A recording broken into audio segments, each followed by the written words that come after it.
मंडळी रामकृष्ण हरी नमस्कार. मी तुमचा मित्र विकास दरेकर आणि मंडळी आता आपण आलो इकडे माहिती का थेऊरच्या चिंतामणी या गणपतीला आपण या ठिकाणी आलेले. माझ्याबरोबर आहेत या गावचे माजी सरपंच भरतदादा कुंजीर आणि आमच्या मॅडम आहेत बरोबर.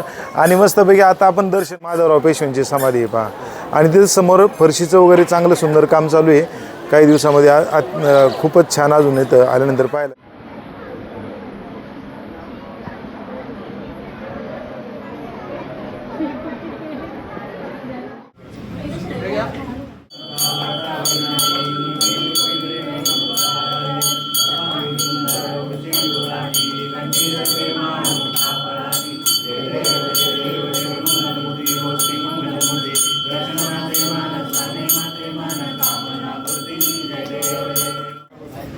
मंडळी हे आहे बाहेरचा सगळा प्रेमाइसेस याचा. वर पहा हां थेऊरचा चिंतामणी समोर इथं कळस दिसतोय. ना आता मंदिराचे आहेत ना मुख्य पुजारी ॲडव्होकेट कीर्तिराज आगलावे सर आहेत. आपण जरा यांना आहे ना मंदिराच्या विषयी माहिती, ही जी घंटा दिसते ऐतिहासिक याच्याविषयी पण थोडीशी माहिती आपल्याला जाणून घ्यायची. आणि मंदिराच्या विषयी सर आम्हाला जरा थोडीशी माहिती सांगा. नक्कीच नक्कीच. नमस्कार. नमस्कार. सर्वप्रथम सर्व श्रोत्यांचे गणेश भक्तांचे स्वागत आहे. आज आपण अष्टविनायकातलं 5वं स्थान थेऊरचा श्री चिंतामणी येथे आलेलो आहोत.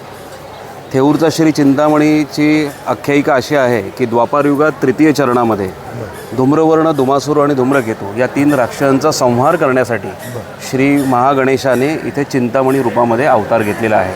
मनातली चिंता दूर करतो म्हणून नाव चिंतामणी आहे. हे मातृदेव भव आहे म्हणजे आईसाठी दैवत आहे. आणि मयुरेश्वर मोरगावचं पितृदेव भव.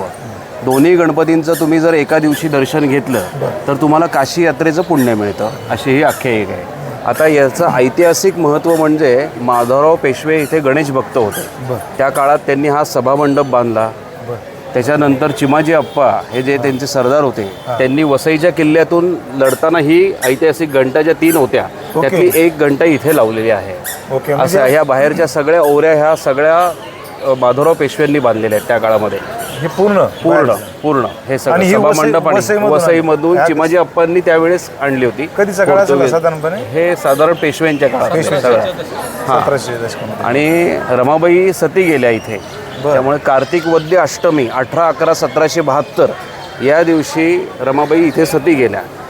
माधवराव पेशव्यांना इथे दर्शनासाठी लोकांच्या ठेवलं होतं. इथे समोर गेले ते आणि पाठीमागे जी ओरी आहे तिथे. आणि त्यानंतर रमाबाई त्यांच्या सवेत इथे सती गेल्या अशी आख्यायिका आहे.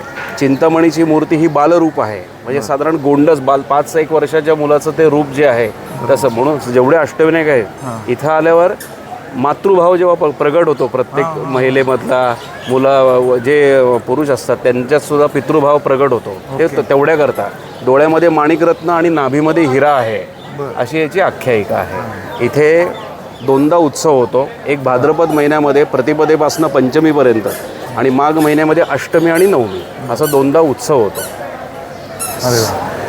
अरे वा, खूप छान बरं का. कारण आम्हाला पहिल्यांदा एवढी छान आणि सुंदर माहिती मिळाली. आमचे मित्र भरतदादा कुंजीर आहे सरपंच, यांच्या माध्यमातून इथे येण्याचा योग आला.